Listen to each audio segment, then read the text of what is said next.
नमस्कार. आज आपण एका खूप महत्वाच्या पण तितक्याच गैरसमज असलेल्या विषयावर बोलणार आहोत. आणि तो विषय आहे नैराश्य म्हणजे डिप्रेशन.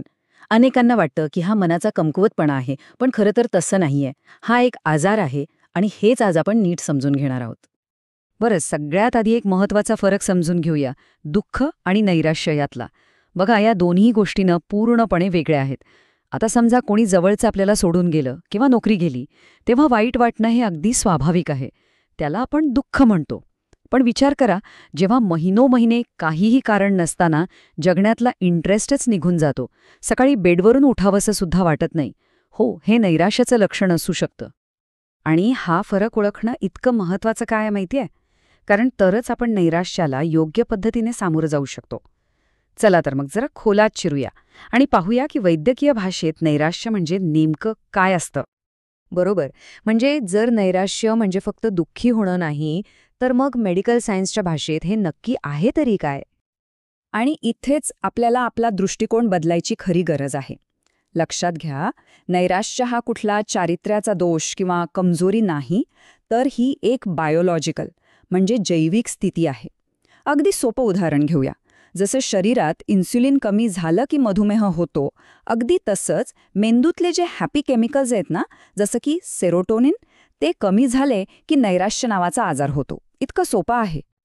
आणि जेव्हा मेंदूत हे असे रासायनिक बदल घडतात ना, तेव्हा त्याचा परिणाम फक्त मूडवर होत नाही, तर तो आपल्या पूर्ण शरीरावर दिसायला लागतो. चला पाहूया, याची मुख्य लक्षणं कोणती आहेत.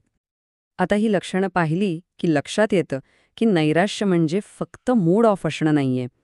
कामात लक्षच लागत नाही, कधी खूप झोप येते तर कधी अजिबातच नाही, भूक एकतर खूप लागते किंवा मरूनच जाते, आणि तो सततचा थकवा.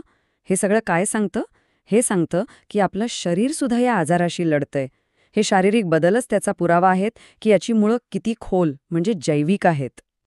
पण या आजारावर मात करण्याच्या प्रवासात सगळ्यात मोठा अडथळा मेडिकल नाही, तर तो सामाजिक आहे. आणि तो अडथळा म्हणजे ह्या आजाराबद्दल आपल्या समाजात असलेले भयंकर गैरसमज. चला, सगळ्यात कॉमन आणि सगळ्यात जास्त नुकसान करणाऱ्या गैरसमजाबद्दल बोलूया. हे वाक्य तर आपण सगळ्यांनी कधी ना कधी ऐकलंच असेल.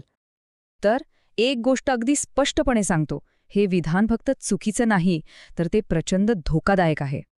एक साधा विचार करा. आपण कधी एखाद्या डायबिटीसच्या पेशंटला म्हणतो का की अरे, फक्त विचार बदल आणि तुझी शुगर कंट्रोलमध्ये येईल? नाही ना? मग तोच नियम इथेही लागतो.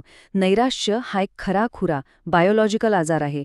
तो फक्त इच्छाशक्तीने बरा होत नाही, त्याला योग्य वैद्यकीय उपचारांची गरज असते. आणखी एक मोठी भीती आहे जी लोकांना मदत मागायला मागे खेचते, ती म्हणजे औषधांबद्दलची. अनेकांना वाटतं की या गोळ्यांची सवय लागते, व्यसन लागतं. आणि पुन्हा एकदा, हा एक असा गैरसमज आहे जो लोकांच्या आरोग्यासाठी खूप खूप जास्त हानिकारक ठरू शकतो. एक गोष्ट समजून घ्या, ही औषधं म्हणजे झोपेच्या गोळ्या नाहीत. त्यांचं काम आहे मेंदूतलं जे केमिकल बॅलन्स बिघडलंय ना, त्याला दुरुस्त करणं. या कुबड्या नाहीत, तर एक महत्वाचं साधन आहे. आणि हो, सगळ्यात महत्वाचं, डॉक्टरांच्या सल्ल्याने ही औषधं पूर्णपणे सुरक्षितपणे बंद करता येतात. आणि आता शेवटचा पण तितकाच महत्वाचा गैरसमज, तो आहे आपल्याकडे असलेल्या सगळ्यात प्रभावी उपायाबद्दल, म्हणजे थेरपी किंवा काउन्सिलिंगबद्दल. चला आता, ही जी चुकीची विचारसरणी आहे ना, तिला मुळापासूनच उपटून टाकूया. हा विचार करण्याचा एक नवीन आणि खूप महत्वाचा दृष्टिकोन आहे. थेरपी म्हणजे आपण कमकुवत आहोत हे मान्य करणं नाही, उलट ती आपली मानसिक ताकद वाढवण्याचा एक मार्ग आहे. बघा, जसं आपण शरीर फिट ठेवायला जिमला जातो, तसंच आपलं मन निरोगी आणि मजबूत ठेवण्यासाठी थेरपी हे एक प्रकारचं माइंड जिम आहे. ठीक आहे, तर आता हे सगळे गैरसमज बाजूला ठेवूया आणि आता आपण काही ठोस उपाय आणि उपचारांबद्दल बोलूया, जे खरोखर बरे होण्याच्या मार्गावर मदत करतात. निरोगी आयुष्याकडे परतण्याचा मार्ग हा अनेक लहान-सहान पण महत्वाच्या पावलांनी तयार होतो. एक म्हणजे थेरपी. मोकळेपणाने बोलणं हा एक उत्तम उपाय आहे. रोज फक्त अर्धा तास चालणं हे नैसर्गिक अँटी-डिप्रेसंटसारखं काम करतं. थोडा वेळ सकाळच्या कोवड्या उन्हात बसणं मूड सुधारतं. आणि हो, रात्रीची 7 ते 8 तासांची शांत झोप ती तर खूपच आवश्यक आहे. आणि सगळ्यात महत्वाचं, गरज वाटल्यास तज्ज्ञांची मदत घ्यायला, मानसोपचार तज्ज्ञांना भेटायला अजिबात लाजू नका. हे शहाणापणाचं लक्षण आहे. आणि ह्या सगळ्या चर्चेनंतर आपण एका सगळ्यात महत्त्वाच्या आणि प्रेरणा देणाऱ्या विचाराकडे येतो. आपल्याला आता ताकद या शब्दाची व्याख्या बदलावी लागेल, विशेषतः मानसिक आरोग्याच्या बाबतीत. गप्प बसून सगळं सहन करणं म्हणजे ताकद नाही. खरी ताकद आहे मदत मागण्यात, आपल्या भावनांबद्दल मोकळेपणाने बोलण्यात आणि गरज असेल तर व्यावसायिक उपचार घेण्यात. हेच खऱ्या धैर्याचं लक्षण आहे. आणि जाता जाता एक प्रश्न आपल्या सगळ्यांसाठी.